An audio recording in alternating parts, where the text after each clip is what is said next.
자, 잠시 쉬었으니까 이제 다시 시작을 하겠습니다. 잠시 쉬는 동안에 그동안 동영상 제작한 것을 시간을 체크해 보니까 앞 시간이 세 번째 시간이고 이번 째 시간이 넷째 시간입니다. 근데 앞에 시간에 둘째 시간이라고 되어 있었잖아요. 둘째 시간이 아니라 앞에 한 것이 셋째 시간입니다. 제가 그 동영상 올릴 때 지금 여기에 기록된 것은 보드에 기록된 것은 둘째 시간으로 되어 있지만 셋째 시간으로 수정해 놓도록 하겠습니다. 이번 시간은 그래서 셋째 시간이 아니라 사실은 넷째 시간입니다. 계시록 넷째 시간입니다. 자, 그럼 12장 13절부터 계시록 12장 13절부터 시작하겠습니다. 12장 13절부터 그 설명할 것이 좀 많습니다. 앞 시간과 좀 반복되는 내용이 나오는데 여기서 한때 그때 반때라는 단어가 나오기 때문에 여기 한때 그때 반때를 설명하면서 앞에 했던 창세기 1, 2, 첫째 날부터 셋째 날까지, 넷째 날부터 다섯째 날까지, 그다음에 천지창조의 창세기 1장 1절의 말씀과 비교해서 다시 한번 말씀을 드리도록 하겠습니다. 그래서 여기서 이제 앞에 1260일 때 3.1, 3.1도 앞 시간에도 말했지만 이 부분도 같이 설명을 드리도록 하겠습니다. 자, 13절입니다. 12장 13절. 용이 자기가 땅으로 내어 쫓긴 것을 보고 남자를 낳은 여자를 핍박하는지라. 자, 지금 다시 그림을 그리겠습니다. 지금 여자를 핍박했다고 했죠. 누가? 붉은 용이. 자, 붉은 용의 위치가 현재 어디에요? 붉은 용의 위치가 현재 이 세 그림자가 어디에요? 가운데 토막이에요.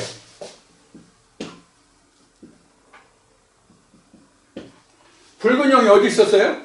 여기 있었죠? 붉은 용이 여기 있다가 내어 쫓겨서 땅으로 왔다가 돼 있죠? 그래서 현재는 지금 여기 와 있습니다. 붉은 용의 위치가. 지금 12장 13절, 계시록 12장 13절 말씀에 보면 붉은 용의 위치가 이렇게요. 여기에 또 뭐가 있습니까? 여자가 나왔죠. 그렇죠? 붉은 용이 여자와 싸운다는 얘기예요. 지금 13절 다시 보겠습니다. 용이 자기가 땅으로 내어 쫓긴 것을 보고 남자를 낳은 여자를 핍박하는지라 그랬어요. 이게 핍박 나왔죠. 핍박. 핍박이 곧 뭐냐면 싸움이에요. 전쟁이에요. 핍박받고 가만히 있을 사람 있어요? 그토록 사랑하고 그토록 내 새끼라고 자기 아내라고 남편이라고 사랑한다고 아낀다고 물고 빨고 하는 부부지간에도 부모와 자식간에도 서로가 마음이 틀어지면 어떻게 해요? 그냥 핍박만 하나요? 핍박하면 그냥 핍박 받고만 그냥 있나요? 속으로 부부를 끓죠. 예? 남편이 아내에게, 아내가 남편에게, 아니면 부모가 자식에게, 자식이 부모에게 어떤 그 핍박되는 그 핍박이라서 꼭 뭐 권력으로 힘으로 하는 게 아니라 그 말의 언쟁이라든가 서로 의견이 충돌된다는 그 자체가 사실은 핍박이잖아요. 핍박. 어쩌면 스트레스라고도 말할 수 있어요.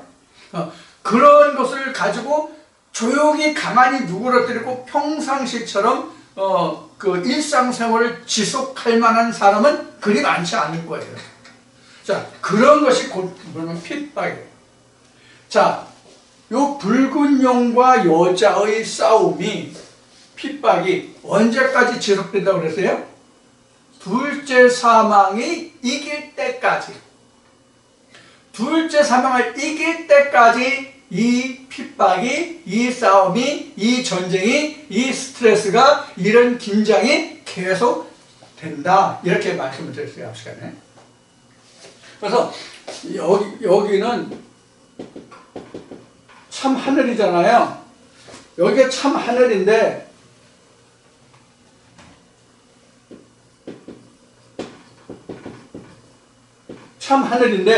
내가 그동안 의도적으로 옛뱀 마귀 사단을 여기에 둔 것이 아니라 내가 그것이 참 하늘인 줄 알고 이 자리에 두었잖아요. 그러면은 우리가 참 하늘이라는 것을 다른 의미로 얘기하면 뭐냐면 창세기 2장 2절로 설명한다면 뼈 중에 뼈, 살 중에 살이 참 하늘이에요. 뼈 중에 뼈, 살 중에 살이 참 하늘인데 그것을 다른 말로 표현하면 자기가 열 말씀을, 100말씀을 가지고 있으면 그 가지고 있는 말씀 중에 말씀, 그것이 바로 뼈 중에 뼈, 살 중에 살이란 말이에요. 그게 참 하늘이거든요. 그런데 유일하신 참 하나님과 그의 보내신 자의 참 것이 오니까 그동안 알고 있던 참 하늘이라고 알고 있던 것이 뭐가 됐어요? 것이 됐죠? 이게 붉은 용이라는 얘기예요, 지금. 이게 옐뱀, 마귀, 사단이라는 얘기예요. 이게 그런 말이거든요, 12장에서 말하는 것이. 그러면 여자가 창세기 2장 21절 이하로 보면 이 여자가 뭐예요? 이시야죠. 이 이시야가 갈라디아서 4장 21절 이하로 보면 뭐예요? 언약이죠. 그렇죠? 그래서 이시야인데 이것이 창세기 3장으로 가서 이게 뭐가 되세요? 하와가 되죠? 그죠? 하와라는 것은 그냥 산자의 어미가 됨이라는 얘기예요. 이 하와가 신약 그냥 복음서라고 했어요. 복음서에 다 나오니까 그냥 복음서라고 했어요. 복음서에 오면은 이것이 뭐냐면 마리아란 말이에요. 마리아. 예수를 낳아줄 어미가 마리아. 그래서 언약이에요. 갈라디아서 4장에 말해요. 언약이에요. 그래서 이 여자와 싸운다 그러지. 그래서 여자를 붉은 영이 여자를 핍박한다는 얘기는 뭐냐면 이런 얘기예요. 말씀과 말씀의 분쟁. 그래서 예수님이 뭐라고 말씀하셨어요? 내가 너에게 평강을 주려 온 것이 아니라 분쟁하려 함이라. 내가 분쟁시키러 왔어. 왜 분쟁이 돼요? 왜 분쟁이 됩니까? 거짓 것에 참 것이 오니까 거짓과 참이 분쟁을 일으키잖아요. 그러니까 분쟁을 붙이러 온 거예요. 이것을 성경에서는 십자가를 지라, 전쟁을 한다, 재앙이 있다, 이렇게 말하는 거예요. 여기서는 핍박이죠. 이런 것을 통해서 뭐예요? 옳고 그름, 진실과 거짓이 나온단 말이에요. 지금 그것을 여기서 설명하고 있어요. 그래서 그 용이 여자를 핍박하는지라 하면은 요 둘이 지금 서로 싸우는 거예요. 그러니까 이건 거짓이잖아요. 그렇죠? 여자는 참 것을 지금 받아들이고 있잖아요. 참 것. 그렇죠? 요 둘 간에 서로 주고받는 분쟁이라면 심판이란 말이에요. 핍박이란 말이에요. 서로가. 여자가 핍박을 그냥 받고 있어요? 핍박을 그냥 받고 있다면 어떻게 되죠? 요 붉은 용이 여자를 핍박하는데 여자가 그 핍박하는 것을 그냥 받아들이고만 있는 건 어떻게 돼요? 여기가 유지가 안 되죠. 이걸 잃어버리게 되죠.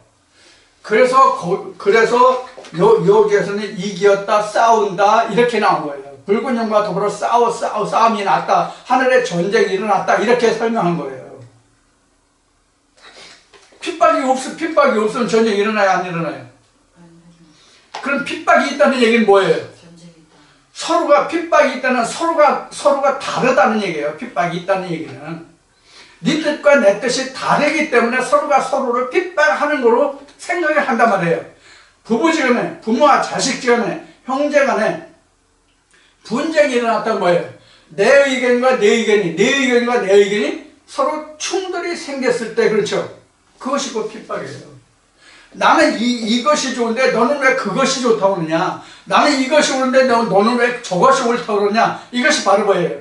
분쟁이고 핍박이에요. 이게 전쟁이란 말이에요. 이것이 참 것이 왔을 때만 이런 일이 일어난단 말이에요. 그래서 참 것이라는 것은 뭐냐면 생명과 생명이 아닌 것이 바로 참과 거짓이에요. 그래서 생명은 하나님이고 생명이 아닌 것은 거짓이잖아요. 성경이 말하는 것은. 그게 바로 창세기 2장 3장에서 설명하고 있는 것들이에요. 자, 그것이 이제 13절에 설명이 되었어요. 그래서 남자를 낳은 여자를 핍박하는지라 그 여자가 큰 독수리 두 날개를 받아 광야 자기 곳으로 날아가 거기서 그 뱀의 낯을 피하여 한 때와 두 때와 반 때를 양육받으매 이렇게 되어요. 자, 이 그 아들을 낳은 여자가 붉은 용이 지금 핍박하니까 그 여자가 큰 독수리 두 날개를 입었어요. 독수리 두 날개. 자,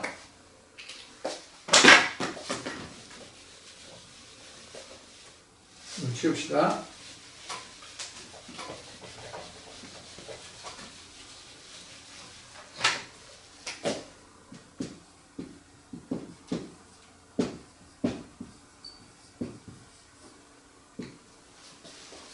자, 우리 찬송가에도 읽거든요. 독수리 날개 밑에 그 찬송이 가사가 있나요? 네. 그것이 독수리라고 하는 것은 우리가 출애굽기나 이 말씀을 찾아보면 하나님 이렇게 이스라엘 백성들에게 말씀하시죠. 내가 독수리 두 날개로 너희를 업어날리지 아니하느냐 이런 말씀을 하시죠. 하나님이. 즉 그러면 독수리라는 것이 뭐냐? 독수리라는 것이 뭐냐? 자, 우리가 창세기 49장인가 하면 모세의 축복인가? 야곱의 축복인가 나오나? 모세의 축복이 아니라 49장은 야곱의 축복이 나오죠. 12아들들에 대한 축복이요. 여기 보면 요셉 지파에게 요셉 지파란다. 유다 지파에게 사자라는 얘기를 하죠. 사자라는 얘기를 하죠. 그럼 사자는 맹수의 우두머리죠. 맹수의 우두머리를 뜻하는 거죠. 그렇죠? 동물의 왕국에서 사자하면 밀림의 왕자 독수리란 말이에요. 그 하늘의 왕은 뭐예요? 맹금류 중에서 독수리거든요. 물론 요새 자연 다큐 같은 데를 보면 사자와 호랑이가 싸우면 우리 흔히 하는 말로 용호상박이라는 말을 쓰죠. 용호상박. 서로 우열을 가리기가 힘들다는 뜻으로 용호상박이라는 말을 쓰는데 이 사자가 호랑이와 서로 다투는 모습을 보면 진짜 고사성으로 하면 사자성으로 하면 용호상박이에요. 사자가 이길 때도 있고 호랑이가 이길 때도 있고. 그런데 제가 보는 견지에서는 호랑이가 사자보다는 상당히 민첩합니다.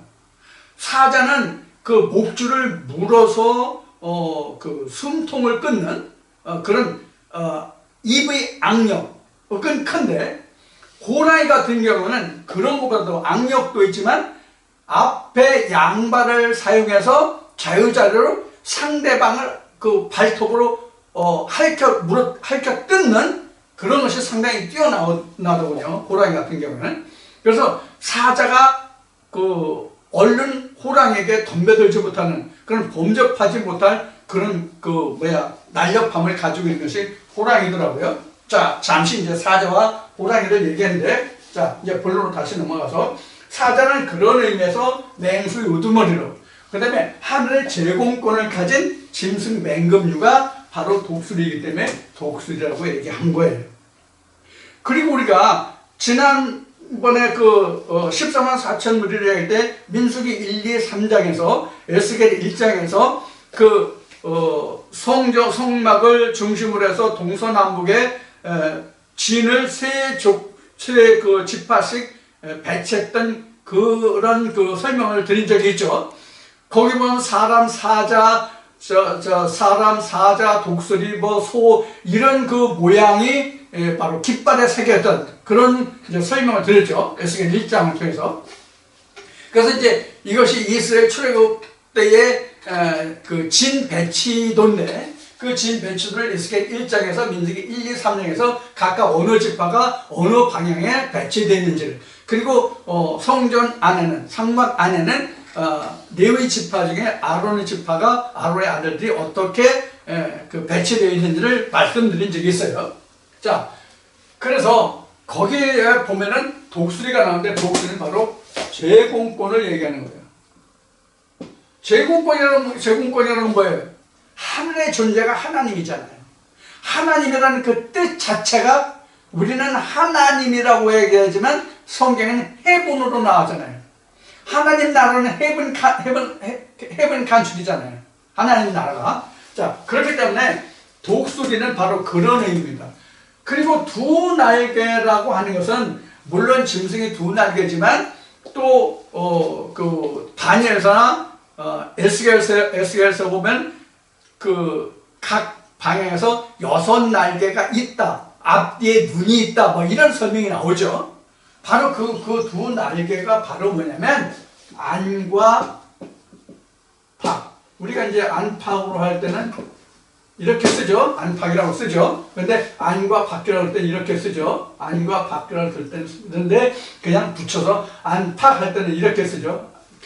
쌍격이 아니라 그냥 격입니다. 안팎으로 안팎? 쌍격인가? 안팎. 하여튼 쌍격 같은데? 네, 쌍격. 이렇게 안팎으로 쓰죠. 그래서 안과 팍 하면 이렇게 쓰지만 안팎이라고 단어로 쓸 때는 이렇게 쓰죠. 자, 그래서 안팎으로 있다가 두 날개인데, 안팎이라는 것은 겉과 속이죠. 겉과 이면이죠. 그래서 표면과 이면을 얘기하는데 이것은 바로 율법과 진리를 의미하는 겁니다. 그럼 구약 때의 율법과 진리가 어디 있느냐? 이렇게 질문하실 수 있어요. 구약 때의 율법과 진리는 여기가 진리고 여기가 율법입니다. 그럼 율법이, 그동안 제가 뭐가 율법이라고 설명을 드렸어요? 뭐가 율법이라고 하냐면 행위가 율법이에요. 행위가 율법인데 이게 표면이잖아요. 행위는 표면적인 거잖아요. 그래서 이것을 율법이라고 얘기한 거예요. 그러니까 율법을 행하잖아요. 그럼 뭘 행해요? 행위를 여기서 나타나잖아요. 떡도 여기서 갖다 놓고 그 떡을 제사장들이 먹었고 불도 실제로 켜고 그러잖아요. 그런데 여기서는 실제 불 켜요? 하나님 자체가 불이니까 불 안 켜잖아요. 그렇죠? 낮이니까 여기는 불 안 켜잖아요. 여기만 켜잖아요. 성소에만. 그리고 이 자체가 불이니까 안 켠단 말이에요. 떡이 자체니까 이 안에는 떡을 들이지 않잖아요. 떡을 놓지 않잖아요. 그렇죠? 여기는 떡을 6개씩 해서 양쪽으로 6개씩 12개를 한 달에 한 번씩인가 바꿨잖아요. 일주일인가? 바꿨잖아요. 근데 여기 그게 없잖아요. 왜? 여기는 참떡이고 참불이고 그러기 때문에 안 한단 말이에요. 그래서 여기가 지성소가 진리고 성소가 율법의 그 행하는 장소가 되는 거예요. 그럼 여기 성전뜰이죠. 성전뜰은 뭐냐면 율법을 행하기 위한 뭐예요? 죄 씻음의 장소가 바로 뜰이에요. 그래서 그 번제를 드리면 소를 잡아서 그 피는 단에 바르고 그 살을 태우고 가죽은 제사장이 갖고 뭐 이런 그 율례와 규례들이 있죠. 그래서 그 떡을 먹으러 들어가기 전에 먼저 죄 씻음을 받는 장소가 뜰이란 말이에요. 자, 그것을 이제 설명을 드리고요. 그래서 독수리라는 것은 바로 하나님 자신이 독수리예요. 즉 말씀이에요. 독수리가 말씀이에요.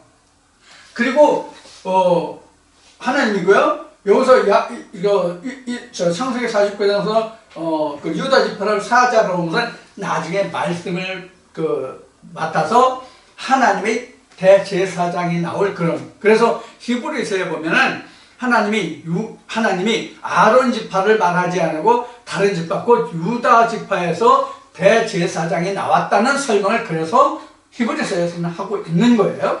자, 이런 말씀을 여러분들 참고로 지금 제가 말씀을 드렸으니까 어디에 어떤 말씀이 있다는 것을 말씀을 드렸으니까 여러분들이 찾아보시기를 바랍니다. 그래서 그 독수리 날개를 받아, 즉 말씀의 능력으로 받아 광야 자기 곳으로 날아가서 거기서 그 뱀이 낯을 피하여 한 때와 두 때와 반 때를 양육받네. 광야로 보내서 여기가 광야예요. 그런데 이 앞에 보면은 12장 앞에 보면 어떤 설명이냐면 여자가 아들을 낳으면 그 아들을 어디로 갔다 그러세요? 하늘로 올리워가네 이렇게 되어 있죠. 그러니까 이 아들은 여기 있는 거예요. 이것을 그래서 뭐라고 그랬어요? 첫째 부활인데 이 첫째 부활은 예수의 부활이다 이런 얘기예요. 이것을 뭐라고 얘기했냐면 이 첫째 부활을 그래서 뭐라고 얘기했냐면 거듭남이다. 즉 씨의 잉태다. 즉 말씀을 육신이 입음이다. 요한복음 1장 14절 이렇게 설명한 거예요. 그래서 여자를 낳으니까 이렇게 돼 있죠. 그럼 여자를 낳았다고 돼 있는데 실제는 이 여자가 지금 뭘 하고 있어요? 붉은 용과 지금 다투는 중에 있죠. 붉은 용과 다투는 중에 있죠. 그러면 아직은 아들을 낳은 게 아들을 낳은 게 아니라 여기 있는 말씀과 같이 양육받는 단계예요. 그래서 지금 잉태라고 얘기하는 거예요. 그래서 잉태라고 얘기하는 거예요. 그럼 아들을 낳는 단계는 어디 가면 아들을 낳는 단계가 나오냐면 계시록 창세기가 아니라 계시록 20장에 가면 나와요. 첫째 부활에 가면 그때 나와요.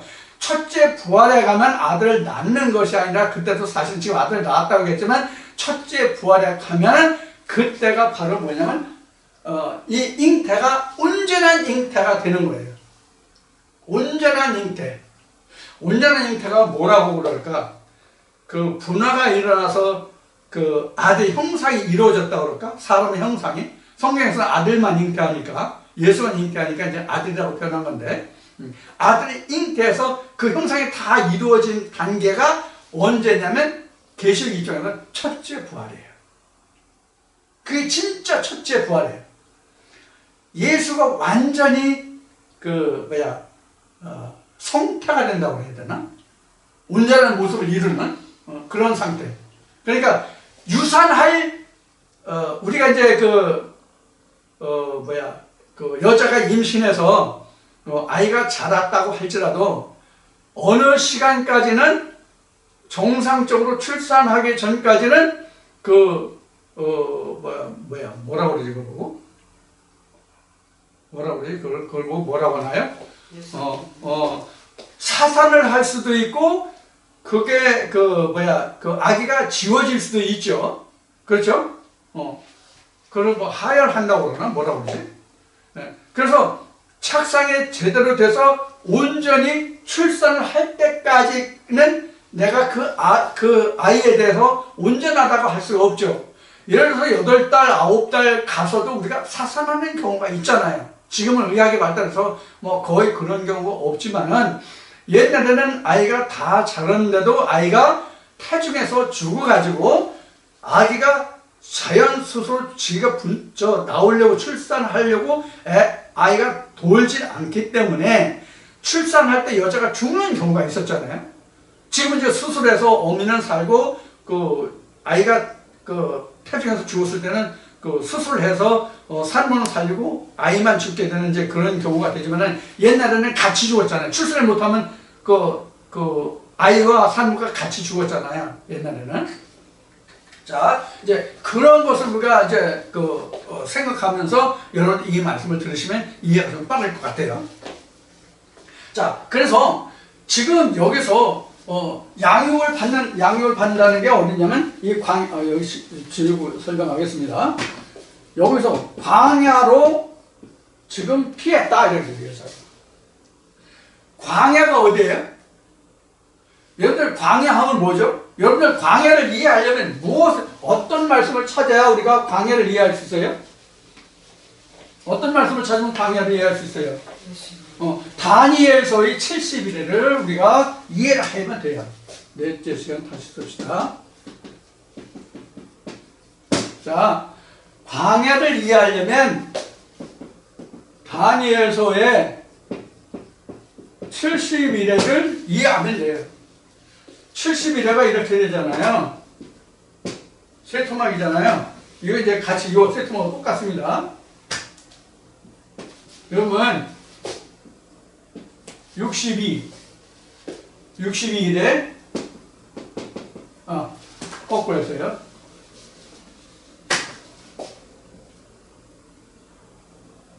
여기가 7일인가? 7일에 62 이렇게 씁시다. 62일에. 그러면은 어떻게 69죠? 여기가 한 일회가 남죠. 이렇게 된 거예요. 그래서 요거를 한 때, 두 때, 반때라고 얘기하는데, 반때가 요 한 일회가 반때가 아니라 한 일회의 반이 반때예요. 그래서 여기 3.5, 여기 3.5 이렇게 나왔죠. 앞에 나왔어요. 11장부터 12장까지 나왔어요. 11장, 12장에서 이거 지금 계속 설명했어요. 3.5, 3.5. 그래서 이게 일주일에 3.5일은 2일을 1년으로 삼으면 3.5일이니까 3년 반이다. 그래서 3년 36개월, 3년 반이니까 이것이 42개월이다. 그래서 42 곱하기 30 하면 이것이 1260일이다. 이렇게 설명을 드렸어요. 에스겔서 몇 장인가 보면은 1을 1년으로 계산한다는 말씀이 나온다고 제가 이미 설명을 드렸어요. 자, 그래서 지금 한때, 두때, 반때는 이래요. 이 한때, 두때는 하나님이 이사야와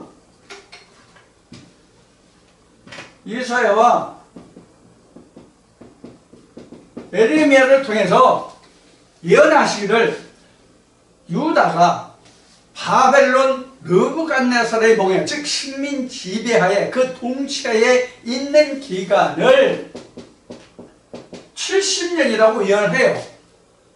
하나님이 이사야와 에레미야를 통해서 70년이라고 설명을 하세요. 그래서 이 70년에 대해서 다니엘이 이것이 무슨 뜻인가 하고 기도를 하던 중에 하나님이 이것을 이상으로 이것을 밝혀주시는데 이렇게 말씀하신 거예요. 이렇게 말씀하신 거예요. 그럼 이거는 이 역사는 바로 뭐냐면 다니엘서에 나타난 바와 같이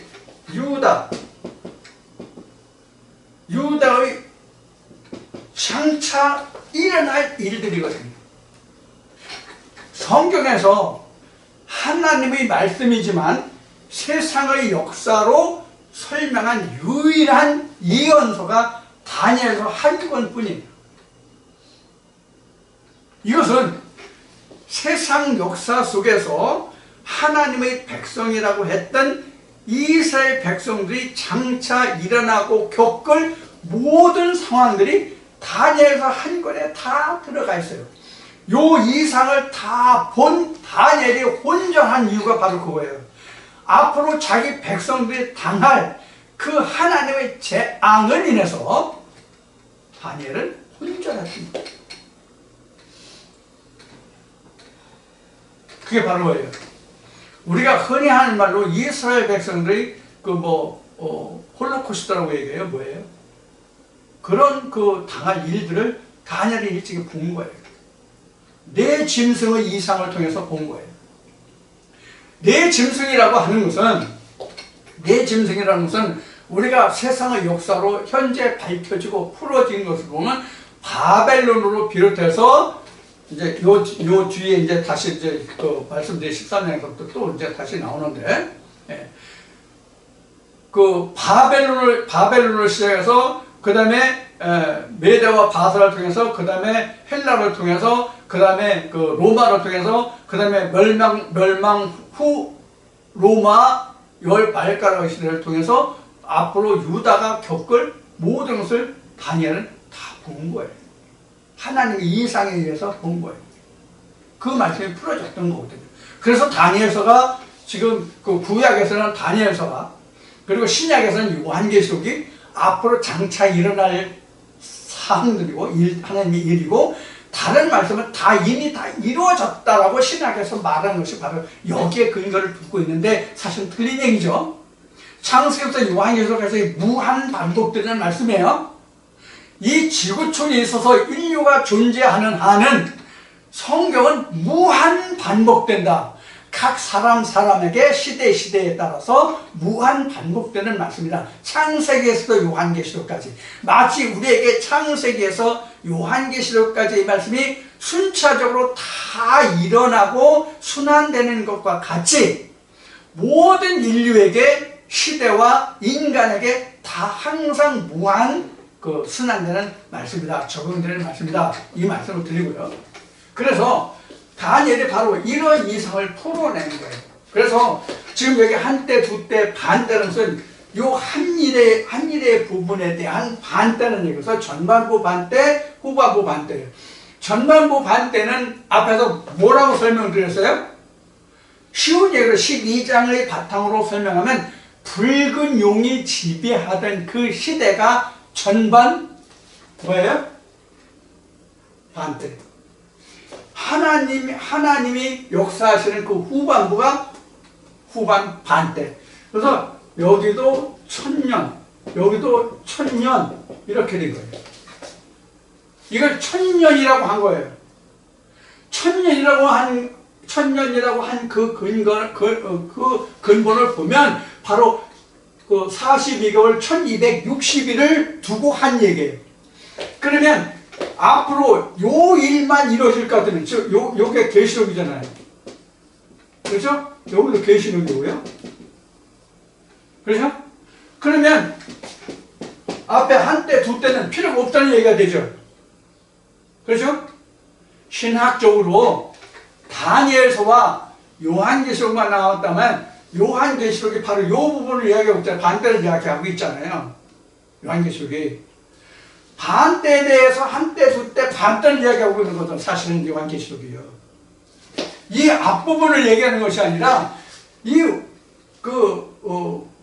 신학적인 표현으로 합시다. 이 후반부 3.5일, 1260일, 42달을 설명하고 있는 글이 사실은 요한계시록이에요. 왜 그렇게 설명을 드리냐면 요한계시록 시작할 때 장차 어떻게 될 일이라고 지금 시작하죠. 요한계시록 1장에 속히 될 일이죠. 속히 될 일은 여기에 속히 될 일이거든요. 여기에 속히 이게 완성된다는 얘기거든요. 그래서 아시아 7교회 2장 3장 계시록 2장 3장에서 설명할 때 그 7교회에 이건 이렇고 저건 저렇고 너희들 이건 이렇게 했고 저건 저렇게 했는데 너에게 이런 것이 있어 이걸 지켜야 하면 앞으로 너에게 무엇을 주겠다. 결국은 무엇을 주겠다? 아버지의 보좌에 이르게 해주겠다는 약속이잖아요. 그 속히 될 일이 그래서 이 부분이라고 얘기하는 거예요. 후반 관점으로. 나머지 마지막 반때라고 설명을 드리는 거예요. 그러면 이 마지막 반때가 지금 요한계시록 1장에서부터 쭉 시작해서 보면은 이러한 때 거쳤어요? 안 거쳤어요? 다 거쳤어요. 이를 때고 나팔을 거쳐서 지금 마지막 반때잖아요. 그렇죠? 이것이 인시대고 이게 나팔 시대고 이게 지금 재앙의 시대거든요. 지금 재앙이 왔잖아요. 왜 재앙이 와요? 왜 재앙이 왔죠? 왜 재앙이 왔다고 오늘 넷째 시간에 지금 셋째 시간에 앞 시간에 셋째 시간에 왜 재앙이 왔다고 왜 전쟁이 일어났다고 생각했죠? 말씀드렸죠? 거짓 것에 참 것이 왔기 때문에 전쟁이 왔다. 하늘에 전쟁이 일어났다. 이렇게 말씀을 드렸죠? 바로 그거예요. 그걸 말씀드려요. 그래서 지금 이럴 때고 나팔을 듣고 보니까 지금 뭐가 와요? 참 것이 왔잖아요. 그러니까 이러한 때를 통해서 우리가 참 것이 오나니까 뭐가 드러났다? 옛날 거짓 것이 드러났다. 이것이 하늘에 전쟁이 일어났다. 이렇게 된 거예요. 그럼 이 전쟁을 이길 수 있는 것이 뭐예요? 미가엘 뿐이다. 다니엘서의 말은 뭐가 같이 이제 너를 도와 바석군과 싸워서 이길 그 자는 미가엘 뿐이다.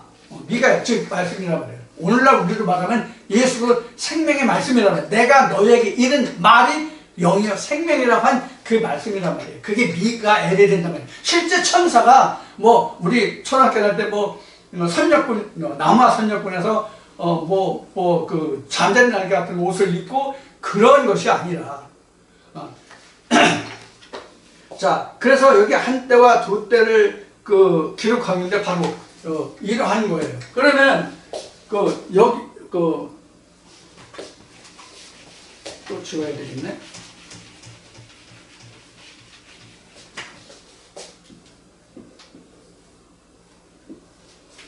보면은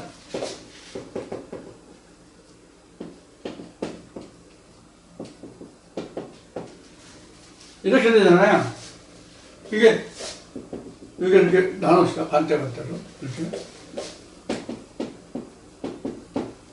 이렇게 나눕시다. 그럼 여기가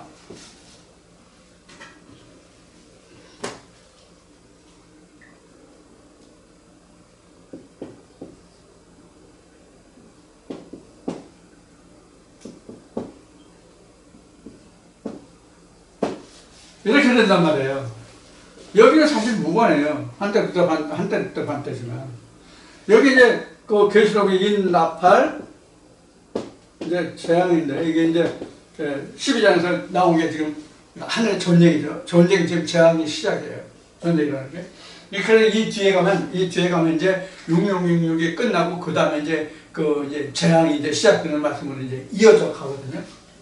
좀 더 설명하면 이렇게 되는 거예요.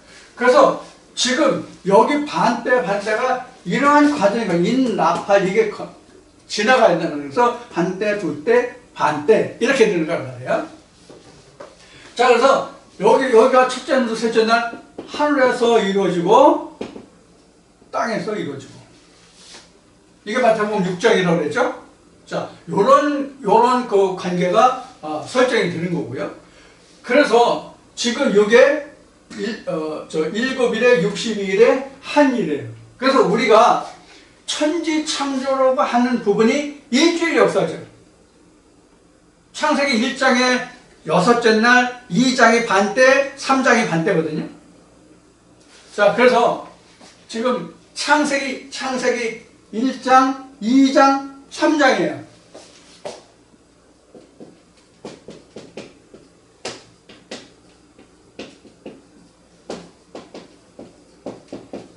이렇게 되는 거예요. 그래서 여기 인을 떼는 거예요. 그러면 나팔이 들려요. 그래서 색깔이 생기가 들어갔죠? 그럼 여기 뭐예요? 생명나무 있죠? 셋째 생명나무 있죠? 가다 안 있죠? 그래서 생명나무 못 먹었죠? 이게 인간의 본연의 상태예요. 그래서 여기서 하나님이 오시는 거죠. 하나님이 오셔야 온전해지는 거죠. 바로 그 관계를 이렇게 설명하고 있는 거예요. 자, 그러면 우리가 방금 전에 말했듯이 한때, 두때는 그럼 우리에게 이미 지나간 거냐? 왜냐면 여기도 창세기고 여기도 창세기잖아요. 창세기로 설명하면 이렇잖아요. 그럼 이거 다 지나간 것이라고 얘기하면 여기 한때, 두때, 반때가 어떻게 설명이 돼요? 이것을 우리에게 어떻게 적용이 돼요? 창세기가 전혀 우리에게 전혀 상관이 없는 말씀이 되죠.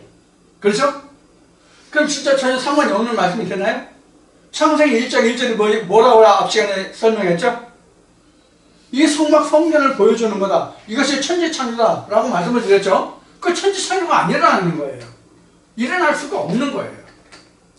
자, 그런 관계를 여러분들이 이해를 하셔야 되고요. 그래서 이제 한때와 두때 반때 이제 요 정도만 설명하겠습니다. 요 정도만 설명하겠습니다. 뒤에 또 다시 나오니까 그때 또 반복될 거니까. 또 여자의 뒤에서 뱀이 그 입으로 물을 강같이 토하여 여자를 물에 떠내려 가게 하려 하되, 용에 입에서 뭐가 나왔어요? 물을 토했어요. 왜 토했어요? 여자를 떠내려 보내려고.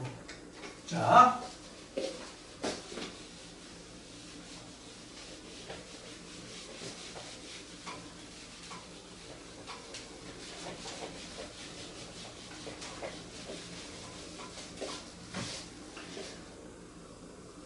용.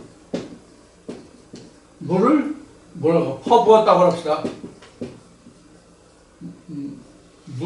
퍼부었다고 합시다. 여기는 그 물을 토해냈다고, 물을 강같이 토해냈다고 되는데, 물을 퍼부었다고 합시다. 그럼 여기서 용의 입에서 물을 강같이 토해냈다는 뜻이 뭘까요? 그냥 하나님의 거짓 말씀을 그냥 계속 쏟아놨다는 얘기예요.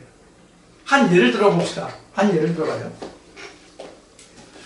저도 그런 과정을 거쳐서 이제 하나님을 찾게 된 그 계기가 됐지만, 하나님 말씀이 이럽니까 저럽니까 라고 자기가 다니던 교회의 목사에게 질문을 좀 나쁜 말로 얘기해서 짓궂게 자꾸 질문을 했다고 합시다. 나쁜 표현으로 해서 내가 다니던 교회 담임 목사에게 이 말씀의 뜻이 뭐예요? 이 말씀의 뜻이 뭐예요? 그럼 어떤 설명이 있을 거 아니에요? 그럼 저는 그렇게 생각하지 않는데요? 이런 거 같은데요? 이건 다른 말씀이니까 이건 이렇게 설명하고 저렇게 설명하고 있고, 그런데 목사님 그렇게 설명하잖아요. 그거 틀린 것 같은데요? 이게 맞는 것 같은데요? 그럼 어떻게 돼요? 어떻게 하겠어요? 제가 겪은 얘기를 바탕으로 지금 말씀드린 거예요. 그럼 어떻게 해요? 목사에게 도전한다고 가장 쉽게 얘기하면 목사에게 도전한다는 식이 되죠. 또 가장 쉬운 얘기는 그거 다 알고 천국 가는 게 아니야. 그저 믿으면 돼. 이런 식으로 가장 대표적인 설명이죠. 자세히 설명해주는 목사 거의 없죠. 그게 바로 그런 과정을 거쳐서 내가 그 교회에서 나왔다고 얘기합시다. 그런 과정을 거쳐서 이 목사한테는 내가 배울 게 없어, 더 이상 뭐 할 게 없어 하고 내가 그 교회에서 나왔다고 가정해보자고요. 그럼 그 목사 입에서 어떤 말들이 나와요? 쉬운 얘기에서 축복의 말이 나옵니까? 저주의 말이 나옵니까? 축복은 그냥 가만히 있으면 다행이지. 네가 나타나면 죽어, 살아, 별 얘기 다 하죠. 저 같은 경우는 혀가 썩어서 말을 못한다나 벙어댄다나 그런 얘기까지 나왔었어요. 제가 그런 이야기를 듣고 교회에서 성경적인 용어로 하면 출회를 당한 후에 하나님이 진짜 살아계신지 그 여부를 알려 하여 다니던 직장도 그날 아침에 가서 사표를 내고 그날 오후에 와서 그냥 차를 타고 강원도 산골을 계속 헤매다가 어느 날 하나님의 음성을 듣고 오늘 이 자리까지 온 거거든요. 그럼 제 혀가 썩었어요? 오히려 하나님이 쓰시는 혀가 됐는데, 바로 이것이 용이 강같이 물을 토해냈다 이 뜻이에요. 물은 원래 성경에서 에레미야 2장이나 17장이 말씀드려서 물은 하나님의 말씀을 뜻하는 것입니다. 하나님을 뜻하는 것이거든요. 그래서 성경의 시작이 뭐예요? 성경의 시작이 뭐예요? 물에서 건짐을 받았다잖아요. 물에서 건짐을 받았다잖아요. 모세는 말도 건짐을 받았다잖아요. 침례 세례가 바로 그거잖아요. 물로 씻었다가 아니라 물에서 건져냈다 이 뜻이에요. 무슨 물에서? 홍수에서, 홍수. 붉은 물에서, 붉은 세상의 그 사상의 물에서 건져냄을 받았다는 얘기예요. 우리가 세상의 사상을 말할 때 공산주의 색이 뭐예요? 공산주의가 저기 하는 색이 빨간색이에요. 민주주의는 뭐예요? 푸른색이에요. 푸른색은 생명, 살아있는 그것을 의미하고요. 적색은요, 세상에 물질로 물드는 그 자체를 말하거든요. 그래서 붉은색은 세상의 물질로부터 자기가 승리했다는 그런 의미로 쓰는 것 같은데, 제 생각에는. 그 실제 이면에 어떤 것이 있는지 모르겠지만, 세상의 물질에서 시작했다는 이겼다는 그런 것을, 자본주의는 자본 만능주의잖아요. 사실 따지면. 근데 그것을 부인하는 게 바로 사회주의 공산주의잖아요. 자, 그런 의미에서 봤을 때, 제가 이제 사상적으로 옳은 표현을 했는지 모르겠지만 제 생각은 그래요. 자, 그래서 지금 물을 강같이 토해냈다는 얘기는 바로 그런 저주와 악한 말들을 얘기하는 거예요. 그럼 그동안 내가 유일하신 참 하나님과 그 보내신 예수 그리스도, 즉 참것이 오기 전까지는 그것이 하늘의 자리에 있었잖아요. 하나님의 자리에 있었잖아요. 그런데 그동안 이제 오면서 뭐 하늘의 3분의 1, 땅의 3분의 1, 뭐 강의 3분의 1, 뭐가 떨어져서 뭘 어쩌고저쩌고, 우리가 그동안 많은 말씀을 들었죠? 많은 말씀을 우리가 계시록에서 증거를 우리가 공부를 했어요. 그런 것들이 이제 다 뭐로 왔어요? 거짓 것으로 다 늘어났잖아요. 그런데도 이 옛배 마귀 사슬 쉽게 물러가지가 않아요. 그래서 뱀은 독사는 어떻게 해서 죽여요? 물어서 죽여요.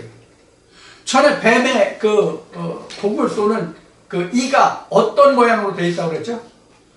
맹수나 그 맹독을 가진 뱀이나 그 맹금류들을 보면 불이나 그 이가 안으로 그 자기 몸 쪽으로 향해 있어요. 그래서 한 번 물면 이게 쉽게 빠져나갈 수가 없어요. 왜? 안쪽으로 끌어당기기 때문에.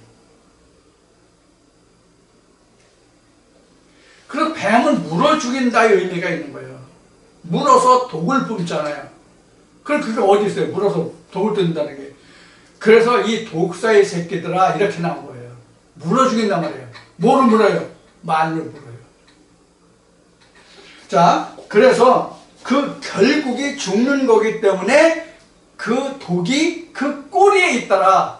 해가 그 꼬리에서, 그 독이 꼬리에서 나오더라. 이렇게 성경은 증거하고 있는 거예요. 그 결과가 죽는 것이라는 얘기예요. 자, 그래서 입으로 물을 강같이 토하여 여자를 물에 떠내려가게 하려 하되 땅이 여자를 도와 그 입을 벌려 용의 입에서 토한 강물을 삼키니. 땅이 입을 열었대. 땅이 입을 열었대. 여러분, 땅이 입 열어요? 땅이 입을 열었어요? 땅이 입을 열었다는 것을 우리가 굳이 자연 현상으로, 자연적으로 일어나는 현상으로 우리가 말한다면 성경에 땅이 갈라지고 땅이 입을 벌려라는 것은 무엇을 우리가 연상할 수 있냐면 뭐예요? 지진이 일어나면 땅이 갈라지고 꺼지고 그러죠. 그러죠? 그래서 지상에 있는 것들이 쓰러지거나 또는 함몰되거나 뭐 이렇게 되잖아요. 그래서 이것을 우리가 자연과학적으로는 입을 벌렸다라고 말할 수 있는데, 소돔과 고모라다가 땅이 입을 벌려 모든 걸 삼켜버렸다, 이렇게 이제 설명되고 있는 부분이 나오죠. 그래서 그것을 성경에서 영어로 표현하기엔 지진으로 나왔어요. 어스퀘이크로. 그러나 그건 실제로 어스퀘이크가 아니야. 바로 여기 지금 우리가 이 말씀을 여기가 땅이라고 그랬죠. 그렇죠? 내 마음에서 그것을 받아들이지 않아요. 다 그냥 소화시켜버려요. 그냥 소화시킨다기보다 버려버리는 거예요. 없애버리는 거예요. 그냥 삼켜요. 그냥 배설리는 거예요. 듣자마자 그냥 이게 쓸데없는 소리. 야, 쓸데없는 소리. 네가 저주한다고 내가 하나님 말씀이 내게 있는데 내가 저주를 받냐? 그리고 들은 척 만척하는 거 아무렇지도 않아. 드러나면 않아야. 그게 바로 땅이 입을 벌려 그 물을 삼켰다예요. 그래서 여자를 도왔다예요. 그게 어디에서 나요? 광야에서. 그럼 광야가 어디냐? 여기 62일에 있죠? 여기가 광야예요. 그래서 여기서 뭐예요? 여자가 한때, 두때, 반때를 양육받는다고 그랬죠? 여기에 양육받는 시기예요. 여기에 양육받는 시대예요.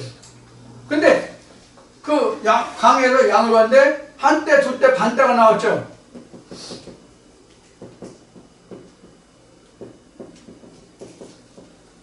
이렇게 나왔어요. 광야에서 양육을 받는데 한때, 두때, 반때다, 이렇게 나왔어요. 그래서 실제 한때, 두때, 반때라고 하는 것은 요 후반부 여기에서 한때, 두때, 반때가 있다, 이렇게 설명한 거예요. 그래서 이게 뭐예요? 그러니까 결국은 마지막 재앙의 시작이에요. 마지막 재앙의 시작이 여기에요. 후반 3.5일. 여기가 한때 그때 반대예요. 여기에서 인도 나오고 나팔도 나오고 재앙도 나오잖아요. 사실은 여기서 인, 나팔, 재앙 없어요. 사실은 여기서는. 왜? 왜 없어요? 예수가 없으니까. 여기는 아직 예수가 드러나지 않은 시기거든요. 예수를 말하지만 예수가 아직 드러나지 않은 상태예요. 즉 첫째벌에 들어오지 않은 때란 말이에요. 그래서 이 부분은 계시록 20장에서 다시 설명을 하겠다, 그런 말씀을 드린 거예요. 자, 그래서 땅이 여자를 도와 그 입을 벌려 용의 입에서 토한 강물을 삼키니 용이 여자에게 분하여 돌아가서, 용이 분하여 다시 돌아갔다는 얘기는 이제 그것이 잠잠해진 거예요. 그 말들에 대해서 어느 말씀이 유일하신 참 하나님과 그에 관해서 예수 그리스도의 말씀이 오면은 전에 들었던 용의 말이 드러날 거 아니에요. 그렇죠? 용으로부터 들었던 말이 드러날 거 아니에요. 그때마다 이렇게 물을 토하고 삼키고, 물을 토하고 삼키고, 물을 토하고 삼키고, 이런 단계예요. 그러다가 어느 때는 이게 이제 어느 때가 되면 이런 것들이 사라지는 때가 와요. 그때가 바로 용이 분하여 도망간 상태예요. 실제로 도망간 게 아니라 어느 정도 분쟁이 일어나면 그 다음부터는 내 안에서 뭐가 와요? 평정이 오잖아요. 평화가 오잖아요. 평강이 오잖아요. 그럼 평강과 평화가 어떻게 해서 왔어요?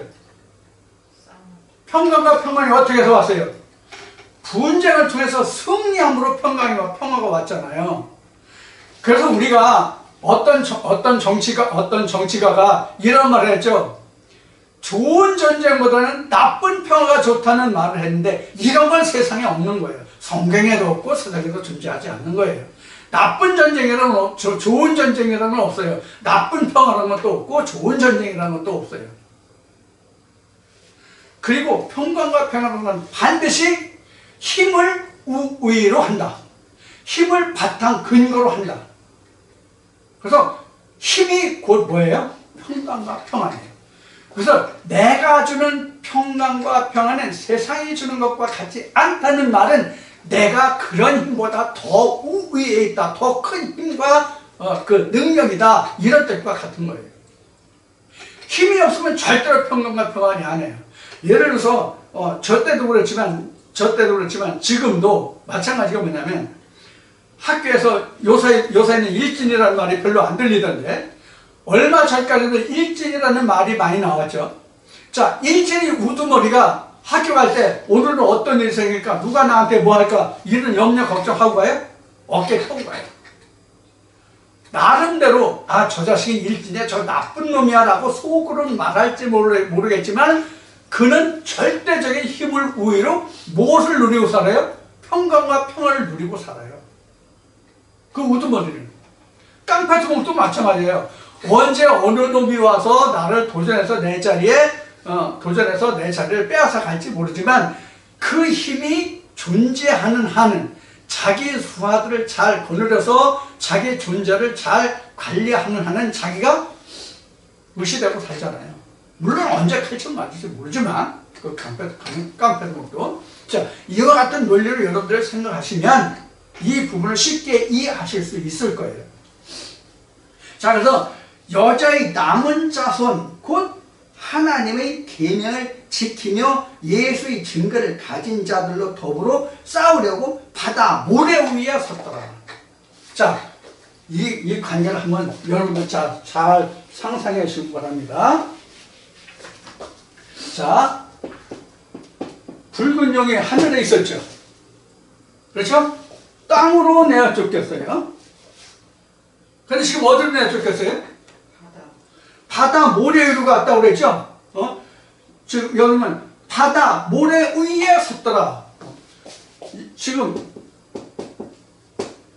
여기가 바다가 되죠. 여기가 바다가 되죠. 실제는 여기가 바다예요. 성전을 보면 여기가 땅이 되고, 셋째 날 창조면 여기가 땅이 되고, 여기가 하늘이 되고, 여기가 참 하늘이 되고, 윗물이 되죠. 그런데 실제 이것은 땅으로 내쫓고 여기가 바다가 돼요.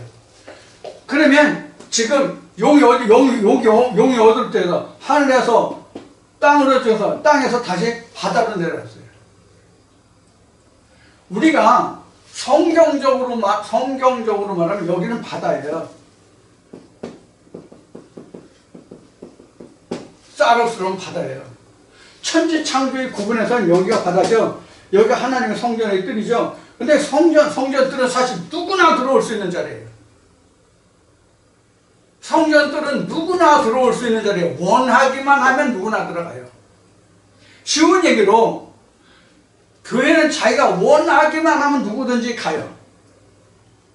그럼 여기 뜰에 있는 사람, 여기 있는 사람, 여기 있는 사람 뭐가 달라요? 뭐가 달라요? 자기가 교회에 출석했다, 절에 출석했다, 아니면 해교에 출석했다. 이것만 다른 거예요. 그러나 세상과 절대로 구분이 안 돼요. 세상과 믿음과 절대로 구분되지 않는 것을 우리는 뭐라고 얘기하냐면 종교라고 얘기해요. 이건 믿음이 아니에요.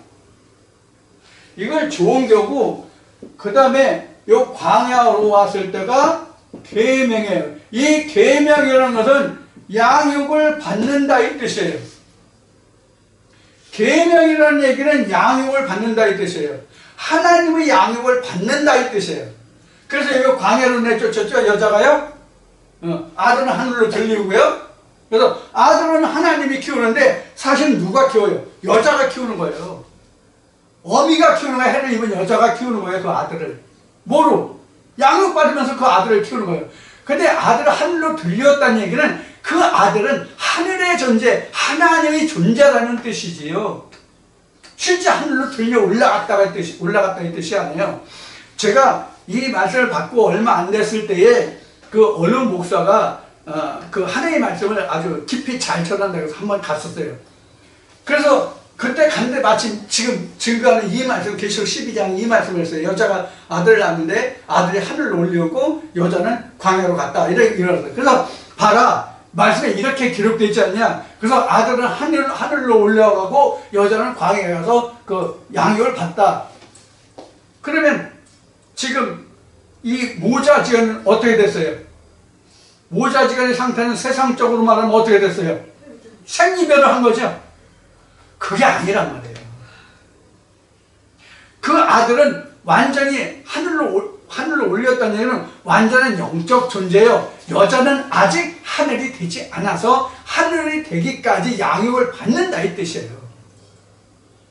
하늘이 되기까지 양육을 받는다는 뜻이에요. 자, 그래서 계명을 지키며 예수의 증거를 가진 자들로 더불어 싸우려고 바다 모래 위에 섰더라. 그럼 바다 모래 위에 섰는데 이 자가 누구고 대적하는지를 계시록 10장 2절을 봅시다. 아까 계시록 10장 2절 봤죠? 계시록 10장 어디야? 계시록 10장이 어디냐? 계시록 10장 2절을 보면 그 손에 펴 놓인 작은 책을 들고 그 오른발은 바다를 밟고 왼발은 땅을 밟고 사자의 부르짖는 같이 큰 소리로 외치니. 그래서 여기서 작은 책을 든 자가 땅과 바다를 밟고 있죠. 근데 용은 어디를 밟고 있어요? 지금? 바다 모래 위에 섰다.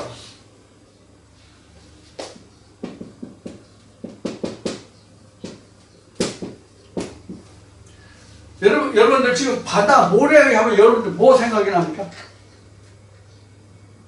바다 모래 하면 뭐가 생각이 나냐고요?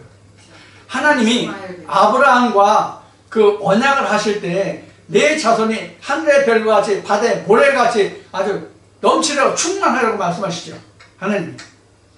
자, 여기서 우리가 알 수 있는 것이 뭐냐면 아브라함의 자손이라 할지라도 하늘의 별에 속한 자가 있고 바다의 모래에 속한 자가 있다는 것을 우리는 이해하셔야 돼요. 아브라함으로 낳았다고 해서 다 아브라함의 씨가 아니란 말이에요. 우리가 이스라엘 역사에서 보잖아요. 이스라엘 역사에서 다 아브라함의 자손이죠. 이삭, 야곱, 에서, 야곱, 그 야곱 12 아들들 다 아브라함의 후손들이죠.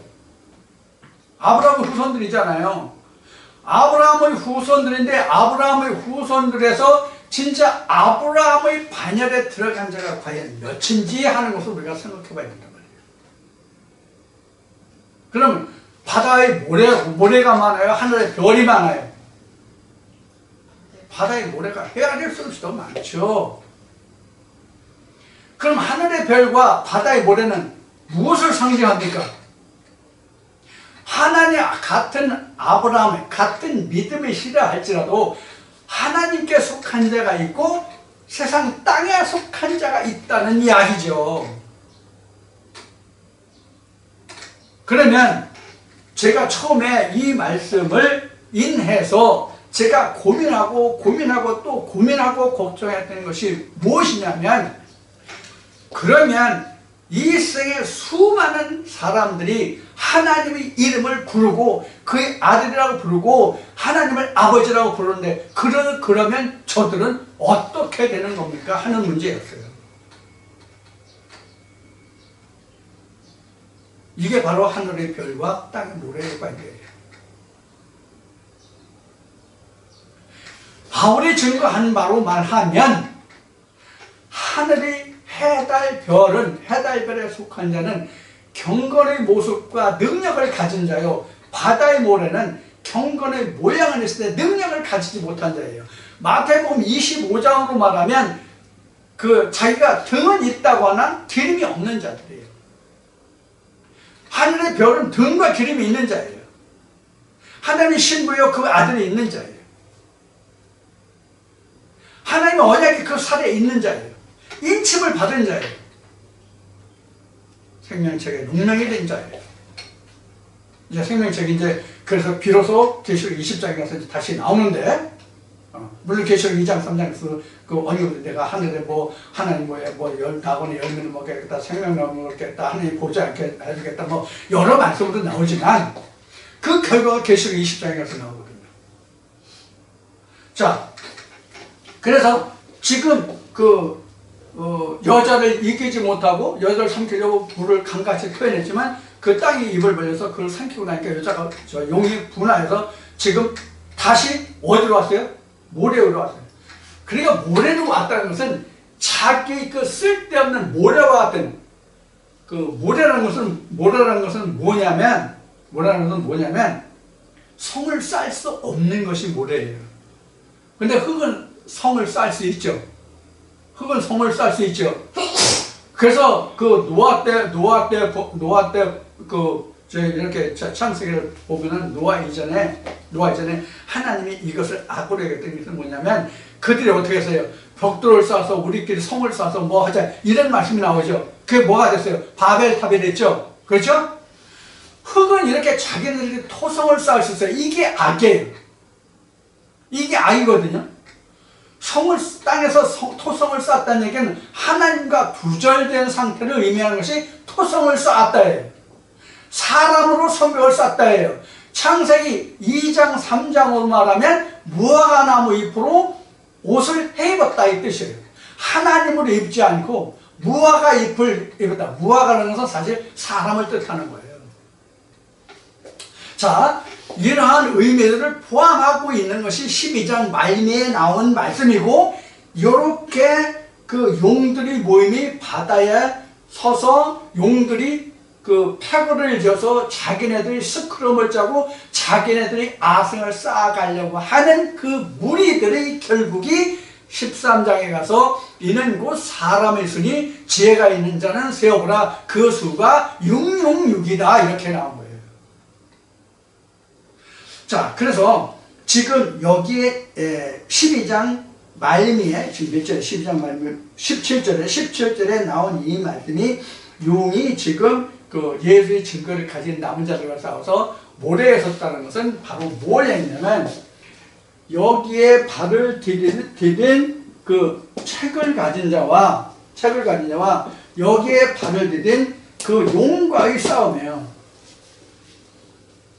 그래서 이것을 6장 7장에 오면서 네 바람 네 생물에 대한 이야기를 했었죠. 그래서 내 생물과 내 바람의 싸움이다. 이런 얘기를 했었죠.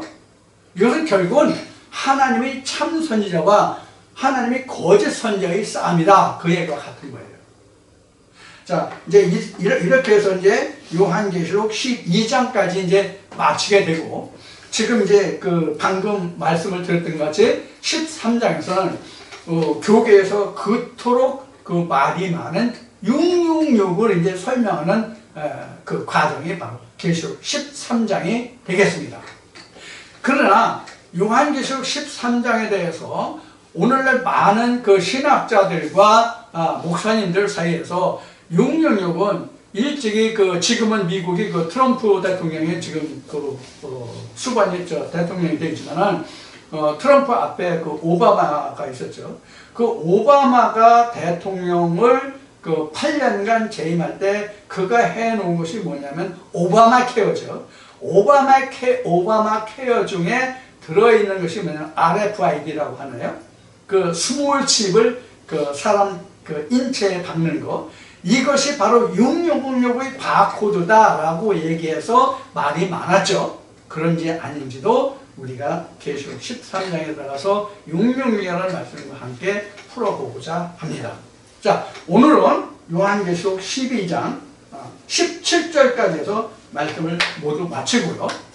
다음 주에 여러분과 다시 만나 뵙겠습니다.